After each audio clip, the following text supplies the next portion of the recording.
Joignez-vous à la discussion. Appelez ou textez le 187 Cube Radio 1877-827-2346. Le Québec a tout intérêt à entendre cet appel. La rencontre La Traverse, Bock-Côté. Ça a été tellement blessant, là. On va traverser cette crise-là, mais on doit y voir l'occasion de se réformer véritablement. Oui, mais il faut que le fruit soit mûr pour bouger dans une société. Le choc a eu lieu. Alors, Mathieu, je sais que tu rues dans les brancards parce que tu as très hâte de parler du pape, mais d'abord et avant tout, on va parler d'élections fédérales. Emmanuel, Élections Canada a confirmé avoir battu un record historique pour le vote par anticipation. Et tu as probablement lu l'excellente chronique de Jean-François Lisée dans Le Devoir, où il disait le vote par anticipation, ça a été créé pour que les gens qui ne seront pas au pays lors des élections pourront voter. Mais là, il s'est rendu qu'il y a plein de gens maintenant qui votent par anticipation. Et c'est comme quitter une cérémonie de mariage avant que les vœux aient été prononcés. Il reste quand même une semaine. Qu'est-ce que tu penses de ça, toi, du vote par anticipation, Emmanuel? Moi, je pense que c'est une façon d'augmenter la participation électorale. Dans les faits, là, le but, c'est quand même qu'il y ait le plus de gens possible qui participent à l'exercice démocratique qui est une élection. Puis si quelqu'un, son idée est faite là, à un moment donné. Tu vas compliquer la vie, réduire ses chances d'être disponible le jour J pour aller voter, etc. Moi, j'ai aucun problème avec les gens qui vont voter le jour par anticipation, là, dans les journées prévues à cet effet-là. Je pense que les gens qui sont encore indécis s'abstiennent de voter et ils vont à la dernière minute le jour J. Puis en attendant, c'est aussi un exercice démocratique en termes de mobilisation. C'est devenu avant tout un exercice et un moment pour que les machines électorales fassent sortir leur vote, là. C'est ça, hein? C'est que tu veux sortir ton vote que tu as pointé dans ton porte-à-porte, dans toute ta mobilisation. Parce que le calcul étant que un tien vaut mieux que deux, tu l'auras, là. Donc, chaque vote qui est dans la boîte, ben, c'est un vote que tu as, qui est garanti, qui est compté. Puis, ça permet aussi, je pense, aux partis politiques dans les faits, une fois que les 4 jours de vote par anticipation sont faits, mais de concentrer leurs efforts pour la fin de la campagne sur les indécis. Donc, moi, j'ai aucun problème avec ça. Mon interprétation du vote par anticipation, cependant, cette fois-ci, qui est double, là. Je pense que ça illustre l'ampleur de l'organisation, du fait qu'il y a des machines sur le terrain qui s'activent beaucoup. Puis c'est davantage aussi, je pense, le reflet d'une remobilisation du Parti libéral. Généralement, quand on voit un très fort vote par anticipation, c'est le signe d'un mouvement de changement, là. La réalité, c'est que les libéraux étaient complètement déprimés, puis un peu comme Jésus, là, ils ont ressuscité. Alors là, tout d'un coup, tout le monde est très content.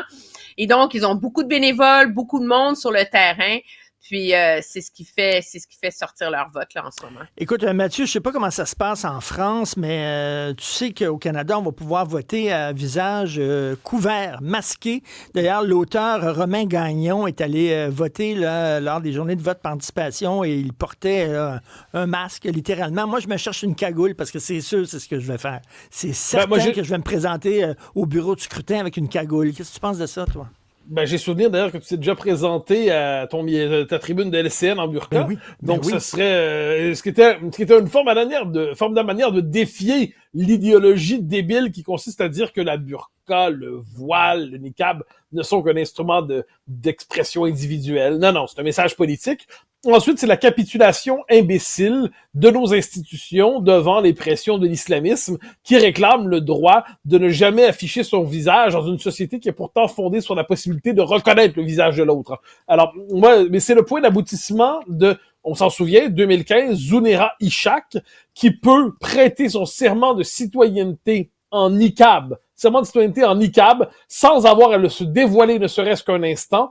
Donc, le Canada est un pays qui pratique une forme, dans ses accommodements raisonnables à répétition envers les islamistes. Le Canada est un État qui pratique une forme d'islamisme d'État, un islamisme d'État ciblé envers les revendications agressives de certains membres d'une communauté qui veut à tout prix ne pas s'intégrer dans la société qu'elle a pourtant choisi de rejoindre. Bon, encore une fois, c'est le Canada tel qu'il est, je ne suis pas surpris.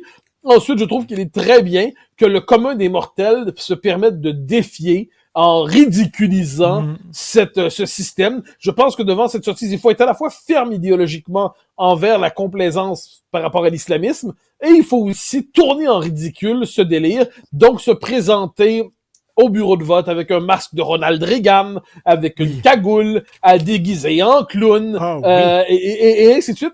Parce que là, le système électoral se fiche de notre gueule. Nous sommes en droit, tout en exerçant nos droits civiques élémentaires qui consistent à voter, nous sommes en droit de dire que vous nous prenez pour des idiots, nous acceptons de nous comporter comme des contre-idiots sur le mode de la dissidence comique devant le multiculturalisme agressif, capitulaire devant l'islamisme.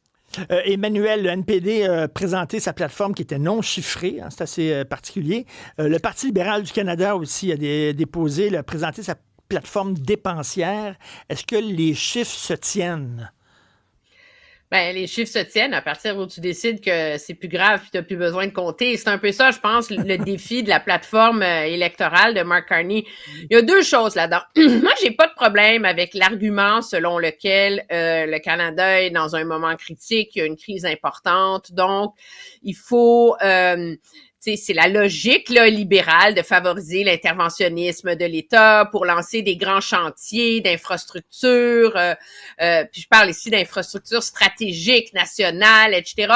Moi, je pense que ça se défend. Le problème de la plateforme du Parti libéral, c'est pas les milliards qui sont mis là-dedans. Le problème de la plateforme du Parti libéral, c'est tout le reste.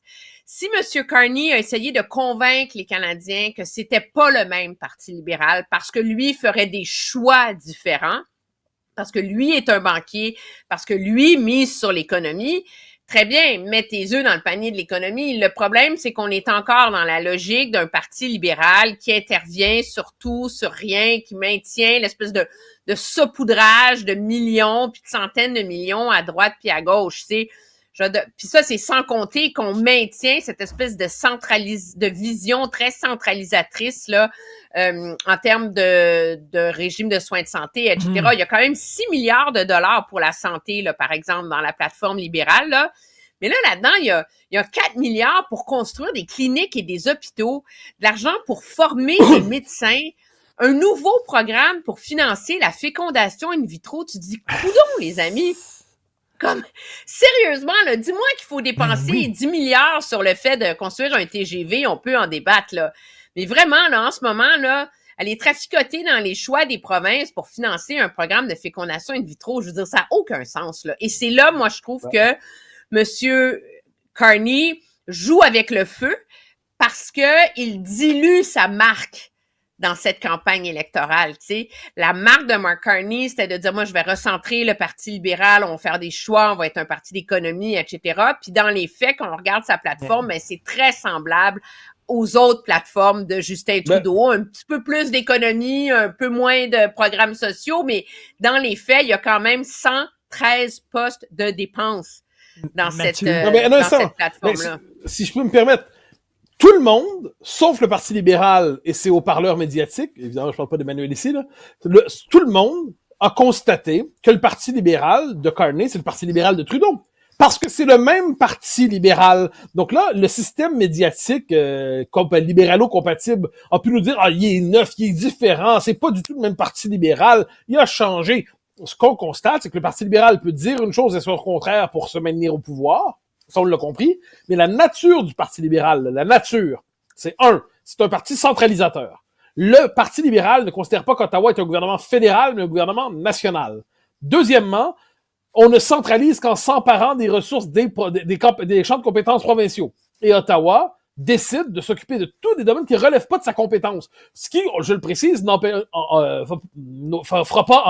pas de dormir un seul instant nos amis fédéralistes québécois, qui vont quand même dire « Ah, c'est dommage, on aimerait ça que ça soit moins centralisé, mais c'est important quand même des soins in vitro. Puis si Ottawa le fait, pourquoi il le fait pas? » Ottawa ne fait que multiplier depuis 50 ans des dépenses dans des champs de compétences provinciales. Ça n'a jamais empêché nos amis fédéralistes de demeurer fédéralistes. Puis troisièmement, ils dépensent comme des fous, mais le Parti libéral a toujours dépensé comme des fous, sauf la séquence Chrétien-Martin. Puis pourquoi il avait réussi à pas dépenser comme des fous? Parce qu'il avait transféré tout ça vers les provinces. Donc là, on s'était retrouvé dans une situation où les provinces avaient dû assumer les choix antérieurs de l'État fédéral. C'est quand même du génie. Donc c'est un... Puis on peut ajouter que M. Carney, on en parle moins en ce moment, mais c'est un immigrationniste enragé. Donc ça va se poursuivre. Donc là, moi, je vois là, des publicités, ça m'amuse. Là. Les boomers ontariens qui s'en vont voter en faisant la danse des canards avec leurs elbows up. On a l'impression que c'est la danse des canards. Il y a quelque chose là-dedans de terriblement ridicule. Donc les boomers ontariens qui se rallient avec enthousiasme à Mark Carney puis qui répètent son nom à la manière d'une nouvelle figure providentielle. Aussi, mais il se prive au moins du ridicule du elbows up, si je peux me permettre. Tu sais, à un moment donné, tant qu'à commettre un geste électoral absurde, au moins ne le fait pas en chanson. Et de ce point de vue, je pense que le Parti libéral ne change pas parce que c'est l'expression politique de la technostructure canadienne. Emmanuel, c'est demain que le Parti conservateur dévoile sa plateforme. C'est un peu tard, non? Il aurait dû le dévoiler avant le vote par anticipation. Ben, tu sais, je suis pas sûre qu'il y a tellement de gens qui sont allés voter en fin de semaine qui se sont tapés la plateforme libérale. Là, dévoiler ça le samedi de Pâques, là, entre ça puis le mardi après Pâques, c'est à peu près aussi peu sérieux, là, on s'entend, là. Je veux dire, la réalité, c'est qu'il y a toujours un risque avec cette histoire-là. Tu veux pas être le premier à dévoiler ta plateforme parce que les autres ajustent la leur sur la tienne après.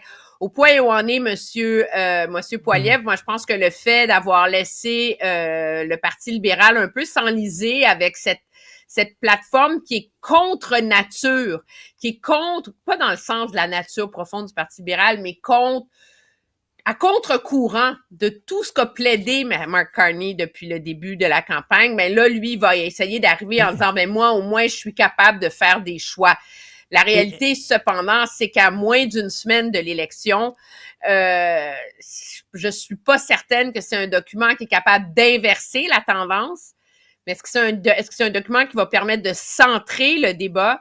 On est davantage rendu dans un contexte où le but, c'est de priver les libéraux d'une majorité bien davantage que de les priver du pouvoir. Emmanuel, avant de parler du pape avec Mathieu, Poilievre qui veut revenir au sac en plastique et aux pailles en plastique. C'est quoi ça?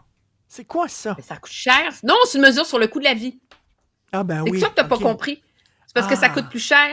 Mais des choses ne sont pas dans des sacs en plastique. Écoute, moi, je comprends pas. Okay? Je comprends l'idée de faire une mesure très coût de la vie le lendemain du débat, etc., parce que tu sais que ton électorat va se retrouver en famille, puis ils vont dire « Ah oui, c'est vrai, il va nous sauver de l'argent, puis il pense à nous, etc. » Mais moi, quand tu veux avoir l'air d'un premier ministre en attente sérieux, il n'y a personne qui va me convaincre que de te pointer devant un micro puis de brandir un sac de pain, ça le fait.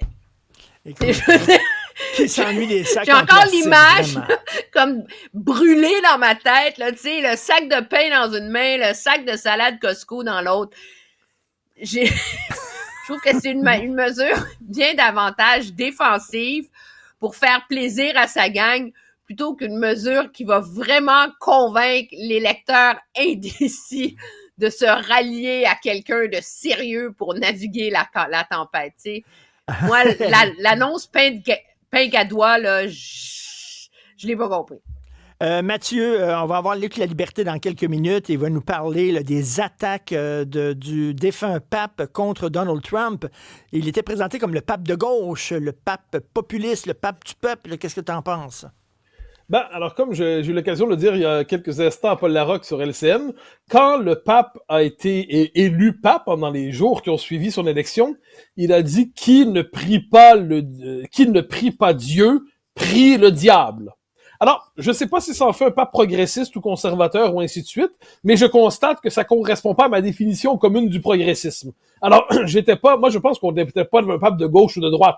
On était devant un pape qui considérait que l'avenir de l'Église n'était plus en Occident et encore moins en Europe. Il considérait que l'avenir de l'Église était à l'extérieur du monde occidental, en Afrique, en Amérique du Sud, en Asie. Avec ce paradoxe, donc là, les progressistes pour l'instant pourraient dire « c'est bien, tant mieux, c'est fini les Occidentaux ». Mais là, ils oublient une chose, c'est que toutes les mesures progressistes sur le plan sociétal, éthique, qu'aiment les progressistes occidentaux, eh bien, partout ailleurs dans le monde, c'est condamné par le catholicisme. Donc, globalement, imaginons qu'on applique le programme sur la morale sexuelle souhaitée par la gauche occidentale, eh bien, ça entraîne immédiatement un schisme de l'Église africaine, par exemple. Donc, l'Église, plus on s'éloigne de l'Occident, plus elle est conservatrice. Et le pape François voulait se rapprocher de cette Église extra-occidentale ou périphérique à l'Occident. Donc, c'est un peu plus compliqué que ça. Cela dit, c'était le pape de la grande migration, ça, il n'y a pas de doute là-dessus. Il ne comprenait pas l'Europe. Il y avait ce paradoxe, cela dit. Le pape François défendait l'identité des peuples premiers, notamment en Amérique du Sud. Il défendait l'identité des peuples d'origine, mais il considérait que ça s'appliquait pas aux peuples européens ou aux peuples occidentaux. Voilà pourquoi, comme tant, je dirais d'autres, mais je ne suis pas le seul là-dedans, moi j'ai tout le respect pour le pape dans sa fonction, c'était pas mon préféré, je fais partie de ceux qui ont traversé son pontificat avec quelques agacements en répétition. Je préférais infiniment Jean-Paul II et Benoît XVI. Jean-Paul II, qui est là, pape qui a contribué à faire tomber le communisme, qui chantait l'importance des cultures nationales et des identités, en disant qu'un être humain sans identité collective était mutilé.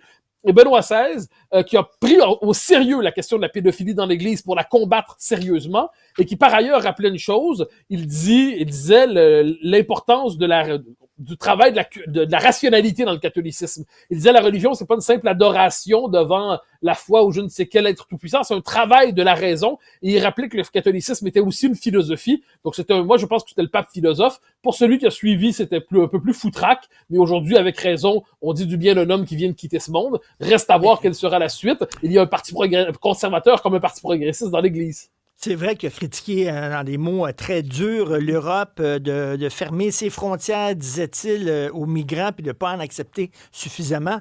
Vous avez ma bénédiction, vous deux, allez en paix. Tiens, on se reparle. Très bien, merci. Au revoir.